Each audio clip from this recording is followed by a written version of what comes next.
오늘은 상승세가 좋은 종목들의 상승 패턴을 연구해보는 시간을 가져보겠습니다. 종목 설명은 생략하고 오로지 차트적인 차원에서만 패턴을 분석해보겠습니다. 또한 주봉과 30분봉은 생략하고 대변 차트와 61선 차트, 즉 두 개의 일봉 차트에서 상승 패턴을 분석해보겠습니다. 태성입니다. 대세 변곡점은 여기입니다. 이 부분과 비교해 보시길 바랍니다. 앞부분도 121선과 241선을 동시에 돌파하는 자리입니다. 하지만 두 선의 이격이 너무 벌어져 있습니다. 반면 빨간원 부분에서는 두 선이 거의 붙어 있는 상태에서 돌파가 나왔습니다. 힘이 응축되어 있는 자리란 뜻입니다. 이 점도 늘 염두에 두셔야 합니다. 다음 상황도 보겠습니다. 이 두 부분에 주목해 보시길 바랍니다. 121선을 터치하고 반등하는 자리입니다. 정확한 터치는 아니지만 유사 터치라고 하겠습니다. 61선 차트에서 확인해보면 알지만 직감적으로 저 자리가 61선을 터치하고 반등하는 자리라는 것을 알 수 있습니다. 그래서 반등하는 자리를 찾을 때 61선 차트가 유용하게 활용되어집니다. 또한 반등하는 자리에는 어김없이 반딧대거지가 등장합니다. 타점을 잡을 때 반딧대거지가 등장하면 항상 긴장해야 합니다. 이후 하락세가 이어지면서 캔들들이 121선을 깨고 내려옵니다. 몇 번의 241선 터치 후에 제대로 반등을 시작합니다. 저점을 높여가며 힘을 모은 후에 한 방에 121선과 구름대를 돌파하고 있습니다. 밑에 거래량도 역대급입니다. 이런 게 돌파입니다. 앞의 상황을 보시면 121선의 저항을 맞고 깔짝깔짝 대고 있는 모습이 보입니다. 이런 자리에서는 타점을 잡으면 안 된다는 뜻입니다. 확실하게 돌파가 나왔을 때 타점을 잡아야 합니다. 이후에는 크게 박스권을 형성하다가 지금 주가가 박스권 지지라인에 딱 걸려 있습니다. 이 자리가 무너지면 이 종목은 이제 당분간 쳐다보지도 말아야 합니다. 이 부분은 61선 차트에서 자세히 설명드리겠습니다. 차트를 전체적으로 다시 보겠습니다. 대세 변환점에서 본격적인 상승을 한 후 눌림의 자리를 찾을 때 121선 터치 지점이 중요하다는 것을 알 수 있습니다. 또한 121선이 무너지면 241선의 지지를 받고 반등하는 자리가 중요 타점이 된다는 것도 알 수 있습니다. 박스권에서는 지지라인을 확인한 후 지지라인을 터치하고 반등할 때 타점을 잡을 수 있습니다. 이 차트는 상승세가 좋은 종목에서 중요 타점을 잡을 수 있는 전형적인 패턴을 보여줍니다.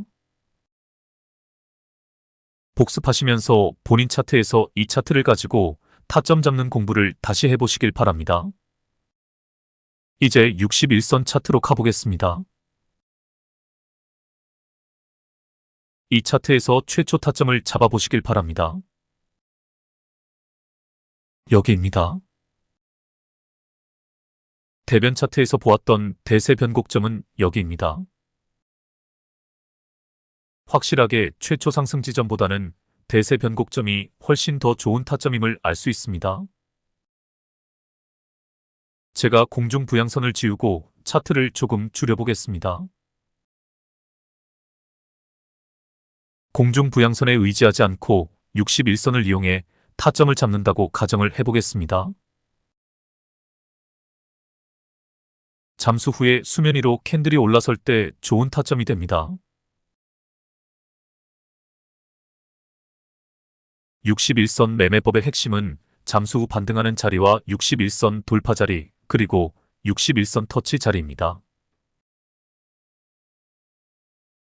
61선 돌파 자리에서 타점을 잡는 것은 돌파 매매 기법이라 할 수 있습니다. 반면 잠수 후 반등하는 자리와 61선 터치 자리에서 타점을 잡는 것은 눌림목 매매 기법이 되는 것입니다. 차트의 작은 원 두 개를 비교해 보시길 바랍니다. 여기서 확인해야 할 아주 중요한 포인트가 있습니다. 61선과 데드라인의 이격이 좁아졌다가 이격이 살짝 벌어진 지점이 아주 좋은 타점이 된다는 사실입니다. 힘이 응축되었다가 폭발하는 지점입니다. 즉, 수렴 후 최초 발산하는 지점이라 할 수 있습니다. 그러므로 작은 원 두 개 중에 뒤쪽 원 부분이 좋은 타점이 됩니다. 이후 급등 후에 길고 긴 조정 기간이 나옵니다. 깊은 잠수 지점이라 할 수 있습니다. 이 깊은 잠수 구간도 상승하는 힘을 갈무리하는 구간이라 할 수 있습니다. 개구리가 점핑을 하기 전에 몸을 웅크리는 것을 연상해 볼 수 있습니다. 그래서 항상 잠수 구간은 우리에게 좋은 기회가 됩니다. 중요한 것은 잠수 지점에서 정확히 반등하는 자리를 찾아내야 한다는 것입니다. 빨간 원 안쪽을 가만히 보시면 61선을 돌파하기 전에 캔들들이 엠벨선 위로 올라오는 모습이 보입니다. 이때가 정확한 타점이 됩니다. 이후 엠벨선의 지지를 받으며 주가가 무난하게 상승을 합니다. 엠벨선이 무너지면 매도합니다. 엠벨선이 무너진 후에도 주가는 거의 보합권을 유지하고 있습니다. 그러다 큰 음봉 두 개가 출현합니다. 하지만 큰 음봉 뒤에 작은 윗꼬리 양봉 하나, 그리고 도지형 양봉이 보입니다. 반딧대거지도 떴습니다. 거래량 캔들에 주목해 보시길 바랍니다. 보이시나요? 그렇습니다. 최저 거래량 뒤 양봉입니다. 이 자리를 놓치면 안 됩니다. 제가 늘 이야기하지만 세력들은 항시 우리가 예상하지 못하는 방향으로 주가를 핸들링합니다. 큰 음봉 두 개가 떨어졌는데 여기서 타점을 잡기란 쉽지 않습니다. 하지만 이 자리가 21선이 살짝 깨지고 반등하는 자리라는 것을 알 수 있습니다. 놈들의 신종 사기 수법입니다. 결정적인 단서는 도지 캔들입니다. 최저 거래량 뒤 양봉을 확인해도 됩니다. 이런 자리를 놓치지 말자가 오늘의 주제입니다. 전혀 반등할 것 같지 않는 자리에서 반등하는 자리입니다. 내 것 같지 않은 내 거인 자리입니다. 하락 추세에서 반등하는 자리를 정확히 찾아내는 것. 이것 하나만 제대로 익힌다면 다른 모든 매매 기법이 필요 없습니다. 저는 확신합니다. 이 매매 기법 하나로 우리 중에 분명히 슈퍼개미들이 탄생할 것입니다. 댁에 프린트가 있으시면 이 차트를 칼라로 출력해서 벽에 붙여두면 좋을 것 같습니다. 그만큼 세력들의 전형적인 핸들링 패턴을 잘 보여주는 차트입니다. 다음 상황도 보겠습니다. 급등 후에는 역시 엠벨선이 깨지면 매도합니다. 이것도 꼭 기억해 두시길 바랍니다. 상승세가 아주 좋은 종목이 아니라면 대개 급등 후에는 긴 조정 기간이 나옵니다. 이 차트에서도 가격 조정과 기간 조정이 길게 나오고 있습니다. 하지만 하락세 끝에서 반가운 반딧대거지들이 등장합니다. 긴장합니다. 보이시나요? 그렇습니다. 61선 근처로 접근하면서 반등하는 기미가 보이기 시작합니다. 비록 음봉이지만 연어 캔들도 보이고 십자형에 가까운 도지 캔들도 보입니다. 그러다 정확히 61선을 터치하고 반등하는 양봉 캔들이 보입니다. 이 자리를 놓치면 안 됩니다. 제가 이 부분만 확대해서 거래량 상황을 자세히 보여드리겠습니다. 최저 거래량 뒤 양봉이 보이시나요? 제가 표시를 해보겠습니다. 여기입니다. 거래량이 살짝 늘었는데 가격은 상대적으로 많이 올라갔습니다. 팔 사람들이 다 팔고 나가서 적은 거래량으로 가볍게 주가가 상승을 한 것입니다. 이렇게 반등하는 자리를 정확히 찾아내는 것이 눌림목 매매의 고수가 되는 지름길입니다. 눌림목 매매 고수, 눌림목 매매 슈퍼개미, 눌림목 매매 귀신. 이것이 우리의 목표이자 꿈입니다. 그럼 다시 원래 차트로 되돌아가 보겠습니다. 일단 여기까지 주가의 흐름을 다시 검토해 보겠습니다. 최초 상승입니다. 잠수 후 반등입니다. 이격이 벌어지는 지점이 더 좋은 타점입니다. 깊은 잠수 후에 반등하는 자리입니다. 엠벨선 위로 올라가는 지점이 좋은 타점이 됩니다. 21선을 살짝 깨고 반등하는 지점입니다. 놈들의 신종 사기 수법입니다. 동시에 61선을 유사 터치하고 반등하는 자리입니다. 다시 말해 21선과 61선 사이에서 반등하는 자리라고 할 수 있습니다. 가격 조정과 기간 조정 후 반등하는 자리입니다. 정확히 61선을 터치하고 반등하는 자리입니다. 매일매일 관심 종목을 관리하면서 이런 자리들이 나오는지 관찰을 해야 찾아낼 수 있습니다. 다시 한번 상기해 보겠습니다. 주식 투자는 관심 종목 관리가 시작이자 끝이다. 이후 상황도 보겠습니다.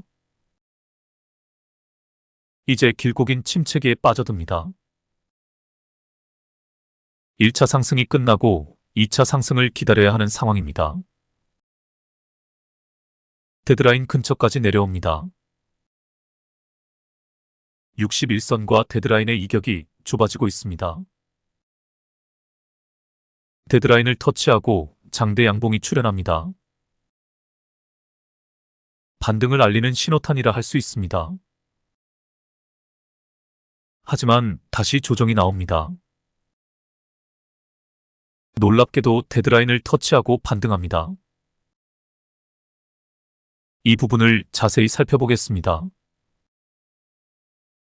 차트를 앞부분만 확대해 보겠습니다.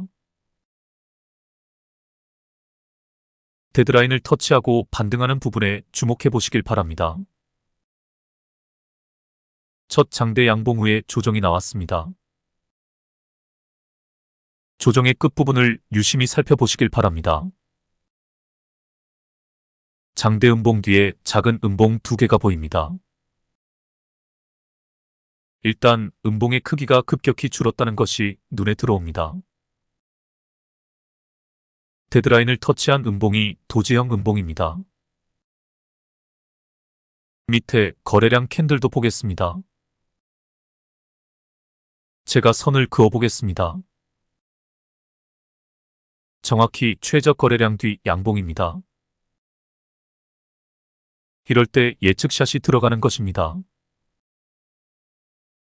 여기서 타점을 못 잡았다면 다음 장대 양봉에서 타점을 잡을 줄 알아야 합니다.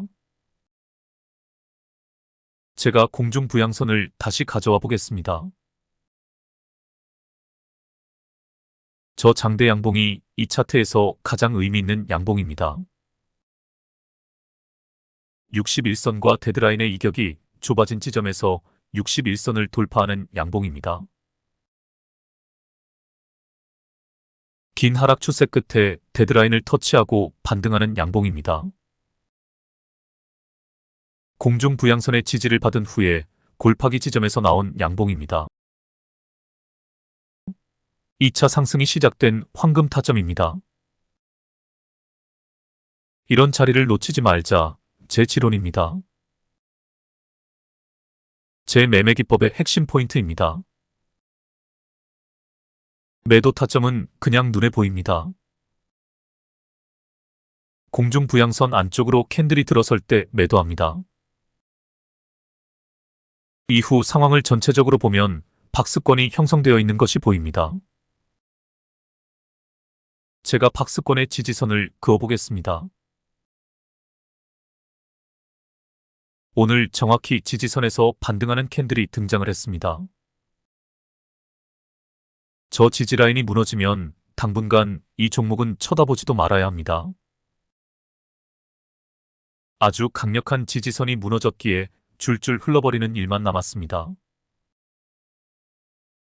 박스권에서는 매매를 하지 않는 것이 가장 좋다고 말씀드렸습니다. 상황이 어떻게 전개될지 예측하기 힘들기 때문입니다. 굳이 매매를 한다면 지지라인을 터치하고 반등할 때 타점을 잡으면 됩니다. 오늘 형성된 캔들은 터치하고 반등하는 캔들이 아닙니다. 터치하고 반등하는 캔들은 아랫꼬리로 터치를 하는 것이 가장 좋습니다.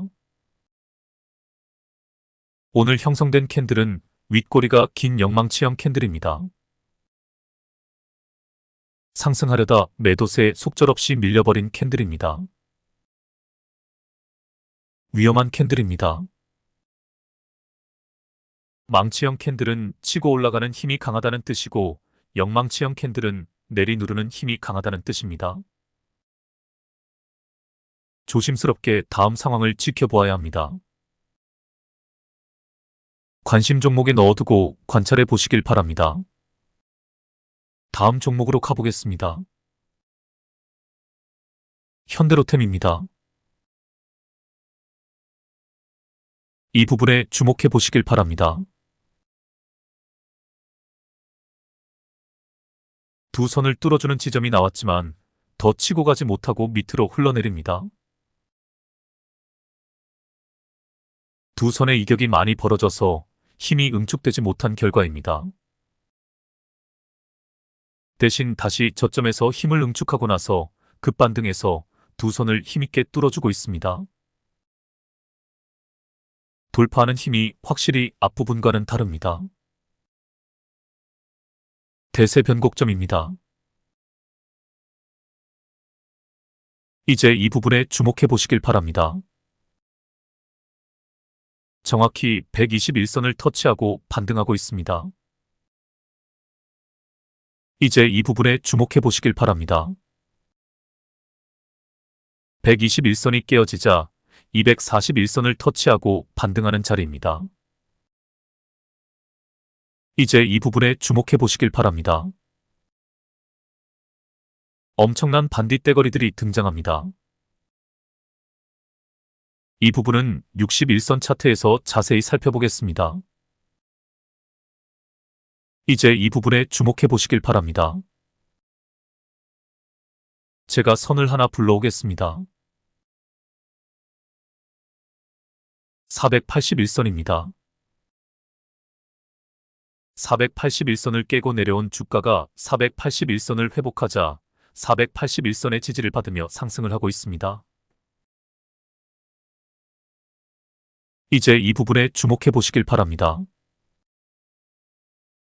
121선과 241선을 같이 뚫어주는 지점입니다. 대세 변곡점입니다. 길고 긴 하락세를 마감하고 본격적인 상승을 시작하는 자리입니다. 이런 자리에서 타점을 잡으면 잔파동에 연연하지 않고 길게 끌고 가면 됩니다.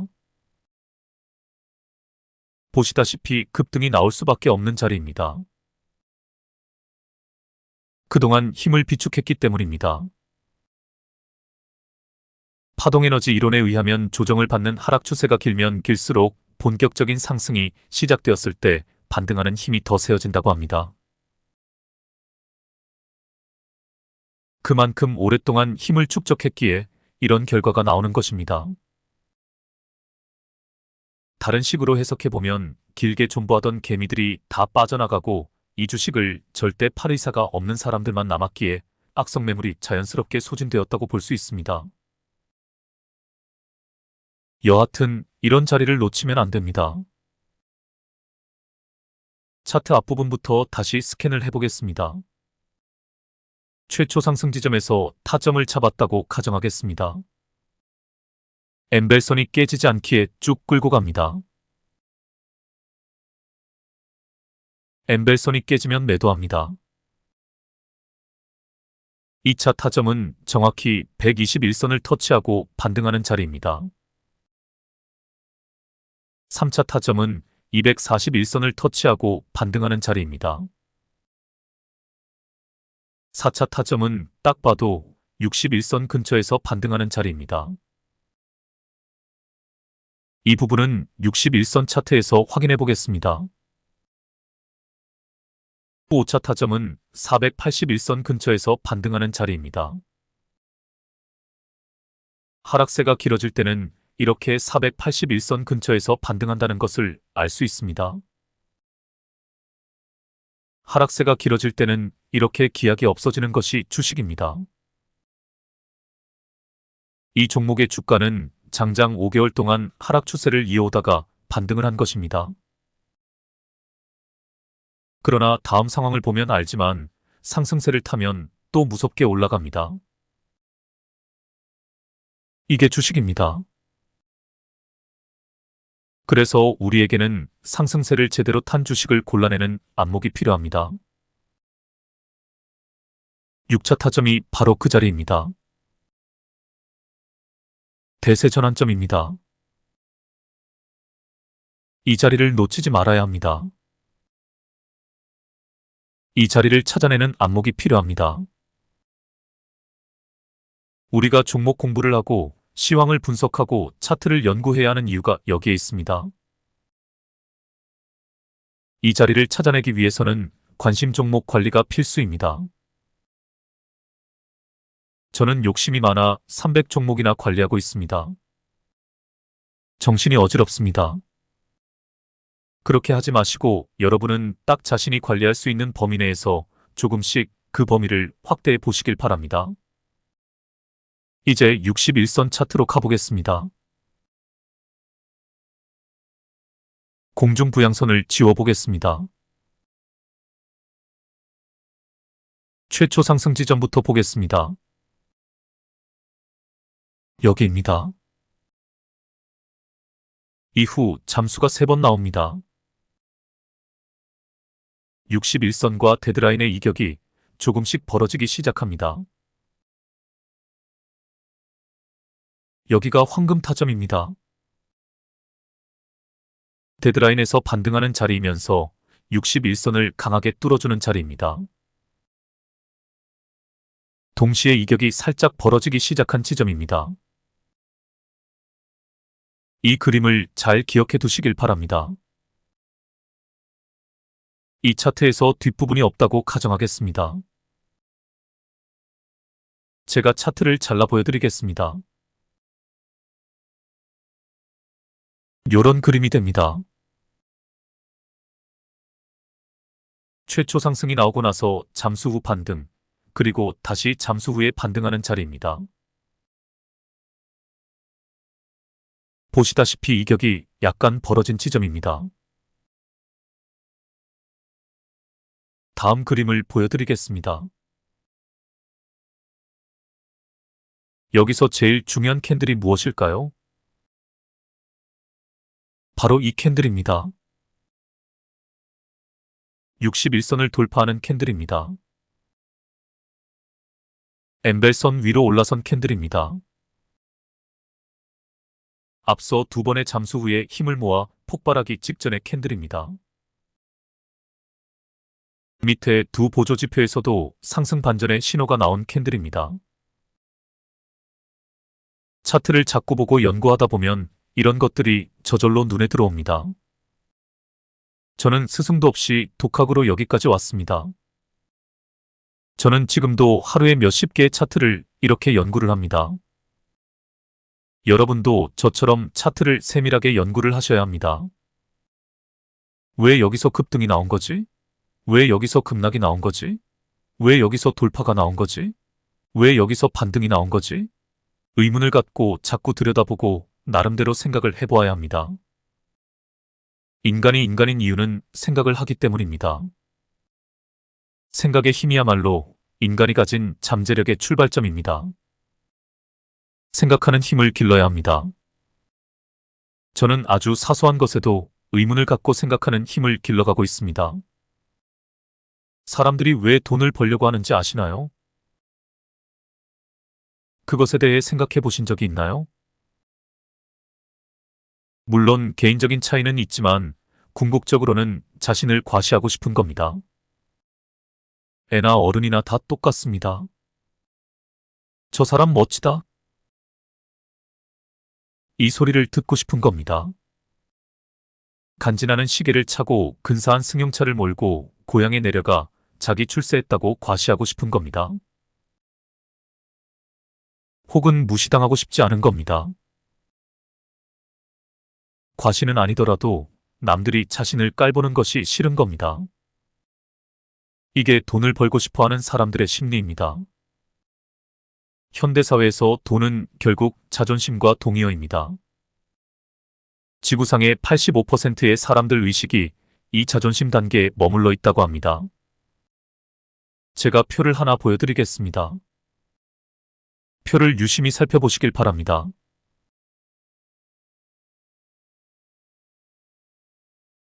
현재 지구상에 거주하는 인류 대부분의 의식이 175 수준, 즉 자존심 단계에 머물러 있다고 합니다. 200을 넘기기 위해서는 자기를 내어줄 줄 아는 용기가 필요합니다. 자기 희생, 자기 헌신.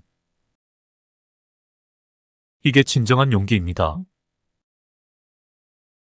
알을 깨고 나오지 않으면 절대 의식의 진화가 이루어지지 않습니다. 돈에 집착하는 사람들은 자기 자존심 안에 갇혀 있는 사람들입니다. 자기 허영 아니면 자기 결핍 안에 갇혀 있는 사람들입니다. 알을 깨고 나와야 합니다. 그래야 영적 성장이 이루어집니다. 아마 여러분들은 잘 모르실 것입니다. 우리 영혼들이 왜 육신의 옷을 입고 이 땅에 태어난 줄 아십니까? 바로 영혼의 성장을 위해 이 지구별에 온 것입니다. 이 지구별은 우주에서도 수련의 강도가 가장 빡센 별이라고 합니다. 여기서 영적 수련을 무사히 마치면 다른 별에서 수련을 한 것보다 몇 배로 영적 성장을 이룬다고 합니다. 돈에 집착하고 자존심에 집착하는 영혼들은 아직 유아기 수준의 영혼들입니다. 자기 수련을 통해 알을 깨고 나올 수 있는 용기가 필요합니다. 그래야 그 다음 단계로 영적 성장이 가능해집니다. 중용, 자발성의 단계로 나아갈 수 있습니다. 진짜 내면이 충만한 사람들은 돈과 자존심에 집착하지 않습니다. 내적 동기가 충만한 사람들은 다른 사람의 시선에 별로 신경 쓰지 않습니다. 자신의 내면에 간직한 고유한 가치가 따로 있기 때문입니다.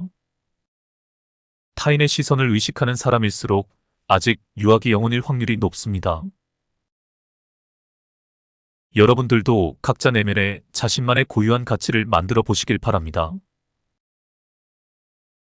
그리고 아낌없이 나를 내어줄 수 있는 용기를 가지길 바랍니다. 내적인 동기와 자신만의 가치를 추구하는 사람들은 돈에 집착하지 않습니다. 허영이 없습니다. 결핍감도 없습니다. 삶이 여유롭고 또 열정적입니다. 건방진 이야기이지만 저는 딱 보면 그 사람이 어떤 종류의 사람인지 직감적으로 압니다. 내적인 동기가 따로 있는 사람인지 껍데기만 치장하는 사람인지 그냥 압니다. 사기꾼들도 그냥 분별해냅니다. 이게 다 생각의 힘을 수련한 결과입니다. 저 사람은 왜 저런 행동을 할까? 저런 행동의 내적 동기는 무엇일까? 의문을 갖고 생각을 하기에 추론이 가능한 것입니다. 주식 차트도 마찬가지입니다. 딱 보면 알 정도가 되어야 합니다. 자꾸 의문을 가지고 연구해야 합니다. 그래야 차트가 보입니다. 다시 차트로 돌아가 보겠습니다.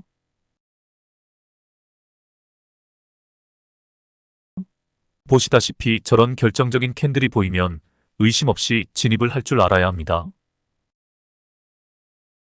그래야 다음에 나오는 장대 양봉을 먹을 수 있습니다. 이제 원래 차트로 되돌아가 보겠습니다. 제가 이 차트에서 방금 전에 보았던 결정적인 캔들에 표시를 해보겠습니다. 이 캔들입니다. 이제 이 부분에 주목해 보시길 바랍니다. 대변 차트에서는 이 부분이 121선을 터치하고 반등하는 자리입니다. 제가 또 확대를 해보겠습니다.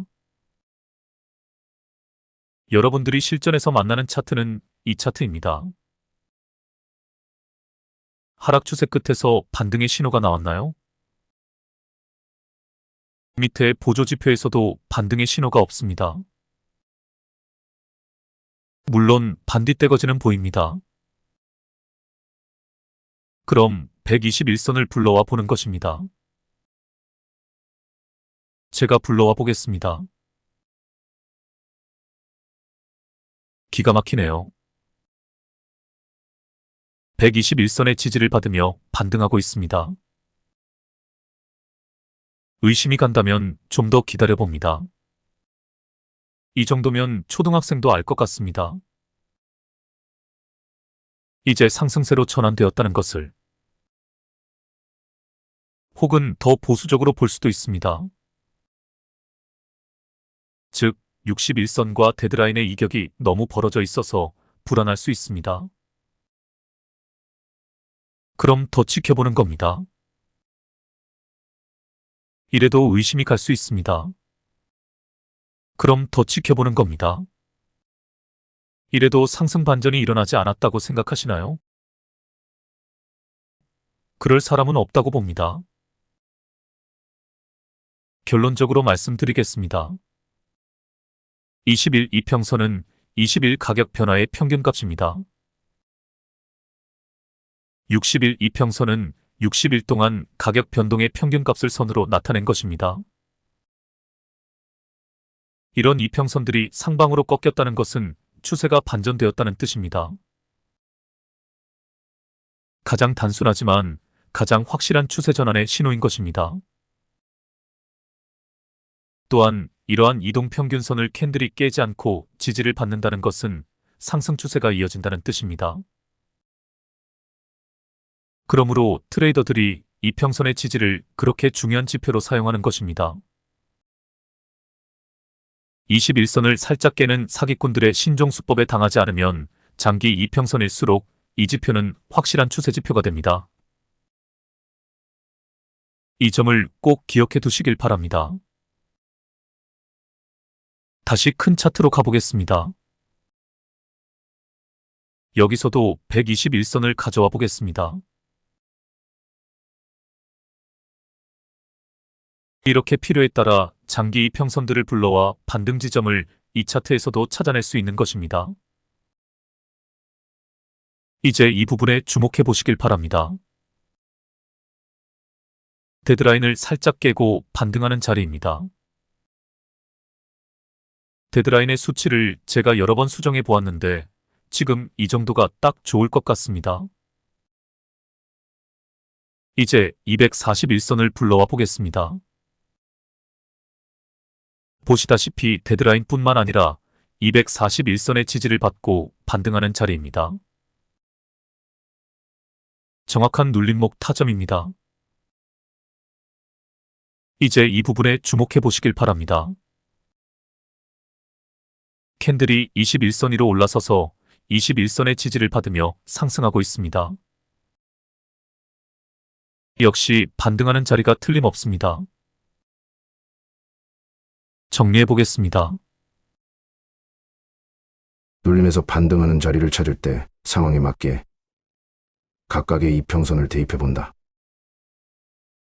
그 이평선의 지지를 받고 캔들이 이평선을 깨지 않으면 상승 추세로 전환된 것임을 확신할 수 있다. 오늘의 결론입니다. 다음 상황도 보겠습니다. 긴 하락 추세 끝에 반등의 자리를 찾아야 합니다. 하락 추세에서 반등하는 부분만 확대를 해보겠습니다. 여기서는 반등의 자리를 쉽게 찾을 수 있네요. 그렇습니다. 엠벨선 안쪽으로 캔들이 들어설 때 타점이 됩니다.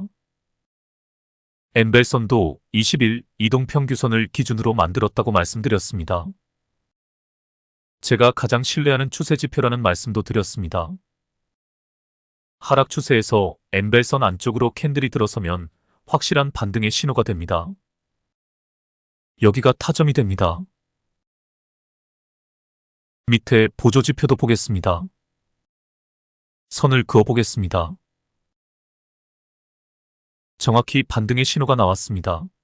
파란색 웅덩이를 벗어나는 지점입니다. 빨간 선이 상방으로 꺾인 지점입니다. RMI 보조지표는 제가 일부러 빼버렸습니다.